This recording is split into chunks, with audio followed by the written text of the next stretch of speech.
नमस्कार साथियों, मैं चौहान सर। आज धनबाद की धरती से आतंकवादी पकड़े गए। बड़ा अचंभित हुए सुन करके कि धनबाद की धरती, जिस धनबाद को हम अच्छी तरह से जान रहे हैं, जो धनबाद हमारी जन्मभूमि है, जो धनबाद हमारी कर्म भूमि है, इस भूमि से आतंकवादी पकड़े गए। आज जब एटीएस की टीम ने धनबाद के बैंक मोड़, भुल्ली और वासेपुर में दबिश दी तो पूरे धनबाद में एक खबर फैल गई कि धनबाद के वासेपुर से कुछ आतंकवादियों को हिरासत में ली गई है।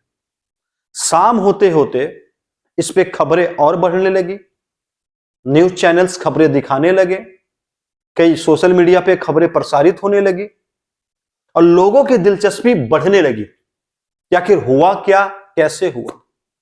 लेकिन जितनी भी खबर आई है उससे ज्यादा खबर मैं आपको देने जा रहा हूं संगठन के विषय में, संगठन का निर्माण कब हुआ और ये क्या कर रहे थे। आज टोटल बातें जो रिपोर्ट में आई है, यानी आतंकवादी अब कहीं भी हो सकते हैं और स्लीपर सेल के रूप में वो कहीं भी काम कर सकते हैं, ठीक जैसे धनबाद के वासेपुर, भुल्ली और बैंक मोड़ में काम कर रहे थे।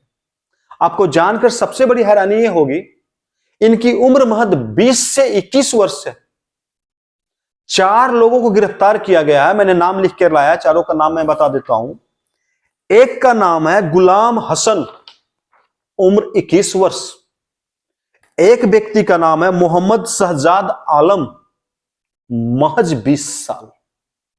एक और व्यक्ति है आयान जावेद, जिनकी उम्र 21 है और उनकी पत्नी का नाम है शबनम परवीन, 20 वर्ष। यानी 3 मेल 1 फीमेल को गिरफ्तार किया गया है और आरोप काफी गंभीर है। इनके पास से 2 अच्छे गुणवत्ता वाले पिस्टल बरामद हुए जिनकी क्वालिटी अच्छी है। साथ ही 12 कारतूस बरामद हुए और कुछ ऐसे साहित्य जो प्रतिबंधित हैं, जिनके जरिए धर्म के अंदर भावनाओं को गलत तरीके से प्रवेश कराया जा सकता है। किसी व्यक्ति का माइंड वॉश करा करके किसी भी धर्म के प्रति उसको खिलाफत किया जा सकता है, नेशन के प्रति खिलाफत किया जा सकता है, लोगों को भारत के लोकतंत्र, भारत के सरकार के खिलाफ किया जा सकता है। ऐसी ऐसी किताबें ये लेकर के अपने पास रखे हुए थे। आखिर क्या जरूरत थी ऐसी पुस्तक की? तो जरूरत यह थी कि डार्क वेब के माध्यम से, डार्क वेब इंटरनेट के अंदर ही एक माध्यम है कनेक्शन का, जिसको पकड़ना बहुत मुश्किल होता है। 2 लोग जब बात करते हैं उस माध्यम से, तो तीसरा व्यक्ति उसको कोडिंग करना, उसको डिकोड करना बहुत मुश्किल हो जाता है। उसके माध्यम से 20-21 वर्ष के युवा दूसरे युवाओं को दिग्भ्रमित कर रहे थे, उन्हें धर्म का उल्टा पाठ पढ़ा रहे थे। ऐसी बातें रिपोर्ट में आई। सोचिए क्या घटना घट सकती है धनबाद में, जो आज मुर्शिदाबाद में देखने को मिल रहा है। जो स्लीपर सेल बांग्लादेश से एक्टिव हुए थे और जो उन्होंने कामयाबी हासिल की दंगे फैलाने में, वही काम धनबाद में कराया जा सकता था अगर सही समय पे इनको नहीं पकड़ा जाता। सोचिए, धनबाद को भी जलाने का प्रयास शुरू किया जा चुका था और इनका संबंध किससे है? इनका संबंध है अल-कायदा इन इंडिया सब कॉन्टिनेंट, एक बहुत बड़ा आतंकवादी संगठन। इनका संबंध है पाकिस्तान की खुफिया एजेंसी ISIS के साथ, जो भारत में हमेशा दंगे के साथ साथ आतंकवाद को प्लांट करके भेजता है, आतंकवादियों को ट्रेंड करके भेजता है। और भारत में जो हत्याएं होती हैं, निर्मम हत्याएं बेकसूरों की, जैसे भी पहलगाम में हुआ, ये सब इनके कारण होता है। इनका एक खास जुड़ाव देखने को मिला है। उस संगठन का नाम है हिज्ब उत ताहिर। हिज्ब उत ताहिर, उससे इनका सीधा संपर्क है। इस संगठन के बारे में मैं खुलासा करूं तो बड़ा चौंक जाएंगे। इस संगठन का फॉर्मेशन यरूशलेम इजराइल में हुआ 1953 में। इस संगठन का निर्माण इसलिए किया गया था कि इजराइल के अंदर इस्लाम स्टेट की निर्माण किया जा सके, वहां लोगों की भावनाओं को दूसरे धर्म के खिलाफ भड़का करके एक राष्ट्र का निर्माण किया जाए। वही संगठन धीरे धीरे भारत के अंदर भी पैर फैलाया। अक्टूबर 2024 में भारत ने इस संगठन को यूएपीए कानून है उसके तहत प्रतिबंधित कर दिया। तब से इसके ऊपर कोई मामला नहीं है, अक्टूबर से आज तक। लेकिन आज जब भुल्ली वासेपुर बैंक मोड़ में आतंकवादी पकड़े जाते हैं तो पहला मामला प्रतिबंध के बाद इस संगठन के ऊपर आता है।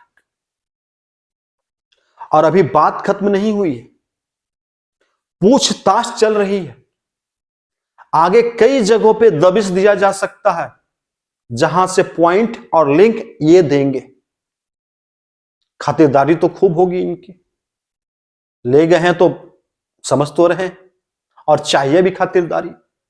लेकिन आपसे सवाल है, हमसे सवाल है, जब धनबाद जैसे शहर के बीचों बीच क्षेत्र में आतंकवादी पनप सकते हैं और गुप्त सूचना के आधार पर ही पकड़े गए, लेकिन किसी ने तो सूचना दिया होगा, तो हमें भी और आपको भी अपने आंख और कान खोल कर रखना है, क्योंकि आतंकवादी कहीं भी हो सकता है, कोई भी हो सकता है।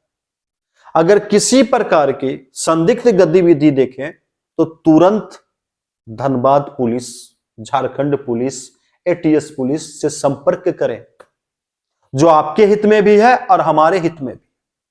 मैं बार बार बोलता हूं, इस पाकिस्तान जो गेम खेल रहा धर्म के आधार पर, जो सोशल मीडिया ने लोगों को दूर करने का प्रयास किया है, जो पॉलिटिकल पार्टियां एक दूसरे के खिलाफ हिंदू मुसलमान को तोड़ने का काम कर रही है, आज वही जितना गहराई पैदा हो रही है, उसी गहराई में पाकिस्तान कुछ लोगों को बम डालने को मजबूर कर रहा है। और ये आगे भविष्य के लिए बहुत खतरनाक हो सकता है। तो सभी से अपील है कि हिंदू मुस्लिम ना करें। आतंकवाद का कोई चेहरा नहीं होता। अगर आप आतंकवाद का चेहरा की बात कर रहे हैं ना, तो पाकिस्तान है सिर्फ, और पाकिस्तान से कोई भी आए वो आतंकवादी ही है।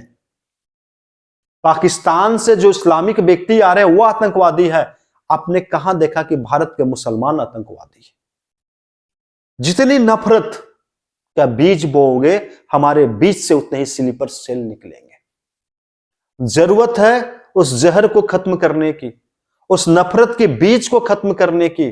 आप देखना, एक सुंदर भारत, टिकाऊ भारत का निर्माण होगा, एकदम सॉलिड भारत। अगर आपको वीडियो पसंद आया तो उम्मीद करता हूं वीडियो को सब्सक्राइब तो जरूर कर ही लेंगे, क्योंकि पैसे तो लगते नहीं हैं। और वीडियो को दूसरे तक पहुंचाएं, धनबाद के लोगों तक, झारखंड के लोगों तक, ताकि वो भी इस चीज से अवेयर हो सके, इस चीज को जान सके कि 1953 यरूशलेम में बना हुआ एक संगठन से धनबाद के लोग जुड़ जा रहे हैं। कैसे कनेक्शन हुआ? महज 20 साल। मतलब आप समझ रहे हैं, युवाओं को दिग्भ्रमित करना कितना आसान है, किसी के माइंड के साथ खेलना कितना आसान। अपने आप में एक खतरे की घंटी है। इस घंटी को अगर बज गई है तो आगे ध्यान पूर्वक सुन करके खतरे से बचा जा सकता है। भारत सरकार जो भी कार्रवाई कर रही है, बहुत शानदार कार्रवाई कर रही है।